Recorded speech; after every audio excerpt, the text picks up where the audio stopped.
Assalamualaikum warahmatullahi wabarakatuh. Oke, untuk kali ini saya akan bahas tentang PPK paruh waktu nih. Nah, ini berikut adalah daftar honorer masuk golongan bakal diangkat menjadi PPK paruh waktu. Nah, ini 3 honorer yang lain ini tidak bisa. Nah, kira-kira 3 honorer yang lain yang tidak bisa itu yang mana? Mari kita simak video ini teman-teman semua. Tapi sebelum saya mulai videonya, bagi teman-teman yang mungkin baru menemukan channel, jangan lupa klik like, share, komen, dan subscribe. Jangan lupa juga untuk notifikasi loncengnya agar diaktifkan agar teman-teman tidak ketinggalan informasi. Oke. Keputusan mengenai penghapusan tenaga honorer memang masih menjadi wacana yang sering didengar kalangan masyarakat ya. Terlebih saat ini, tenaga honorer menuntut kejelasan nasib sekiranya harus diperhatikan oleh pihak pemerintah. Ini betul teman-teman semua. Kemudian tidak hanya itu, para honorer yang berjibaku selama bertahun-tahun di instansi pemerintah pun butuh kepastian nasib ya untuk tahun berikutnya. Sejalan dengan permasalahan ini, Komisi 2 DPR RI memberikan kepastian kepada tenaga honorer berupa pernyataan yang sekiranya bisa sedikit melegakan ya. Apakah itu ya? Kita simak saja. Nah, kepastian ini berupa pernyataan tidak adanya penghapusan tenaga honorer atau PHK massal ya kepada tenaga honorer di Indonesia.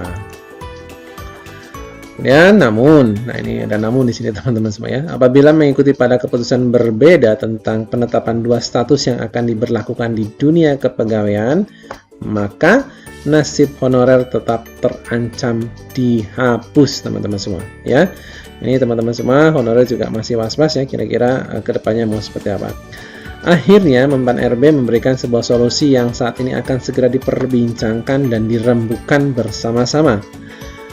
Sebuah usulan yang diharapkan bisa membawa perubahan ke depannya terutama bagi tenaga honorer yang ini semoga bisa segera diterima.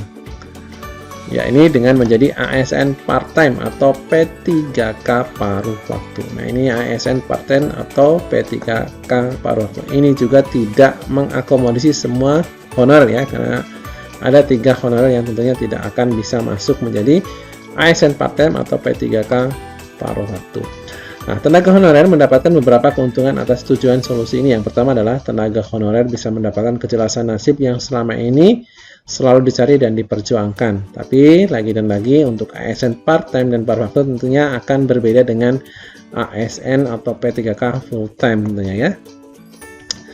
Setidaknya apabila penghapusan betul-betul dijalankan, tenaga honorer masih bisa diharapkan dengan menjadi pegawai pemerintah dengan perjanjian kerja sistem paruh waktu atau P3K paruh waktu. Kedua tenaga honorer tidak kehilangan pekerjaan mereka dengan menjadi P3K paruh waktu. Status mereka masih diakui dan tidak hilang begitu saja.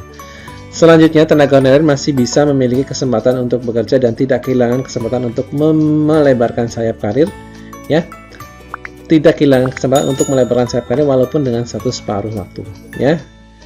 Itulah mengapa Gus Pardi Gaus mengomentari bahwa usulan ini bisa menjadi win-win solution menjawab kekhawatiran tenaga honorer. Mudah-mudahan saja teman-teman semua ya.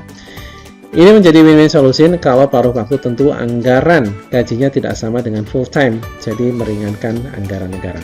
Ya, di sisi lain memang ini perjuangan dari pemerintah untuk tidak ada PHK massal. Di suatu sisi para honorer tidak ada kepastian bekerja ya, tidak ada kepastian bekerja di pemerintahan ya. Ini bagian dari perubahan yang akan dilakukan di revisi Undang-Undang ASN. Ini komentar Gaus pada 7 Juli 2023 seperti dilansir dari beberapa sumber tentunya. Untuk daftar honorer yang tergabung dalam formasi terpilih untuk bisa diangkat P3 part-time diantaranya adalah honorer sebagai cleaning service ya. Nah ini. Kemudian lalu tenaga honorer yang menggeluti bidang guru dan honorer di profesi pengemudi. Nah, ini teman-teman juga bisa ya. Kemungkinan lainnya profesi seperti bidang kesehatan dan pendidikan juga akan diberlakukan sistem paruh waktu. Namun tetap ada yang harus didiskualifikasi untuk tenaga honorer yang tidak memenuhi syarat atau dianggap tidak sesuai. Nah, tenaga honorer tersebut diantaranya adalah honorer yang kedapatan tidak masuk selama 3 bulan bahkan lebih. Ancamannya bagi honorernya adalah bisa dihapus secara permanen. Kemudian selanjutnya tenaga honorer yang tidak mematuhi aturan kedisiplinan sehingga statusnya juga terancam dihapus oleh pihak yang berwenang. Hal ini dikarenakan dianggap melanggar dan merugikan pihak instansi pemerintah tempat ia bekerja ya. Kemudian tenaga honorer yang sudah tiba di masa pensiunnya untuk kategori ini dihapus karena untuk mempercepat proses rekrutmen pegawai baru di instansi pemerintah. Sehingga pihak yang bertugas juga bisa melihat kategori honorer yang masih aktif bekerja dan tenaga honorer yang sudah tidak aktif. Jadi inilah beberapa informasi mengenai P3K paruh waktu dan kategori yang bisa dihapus secara permanen.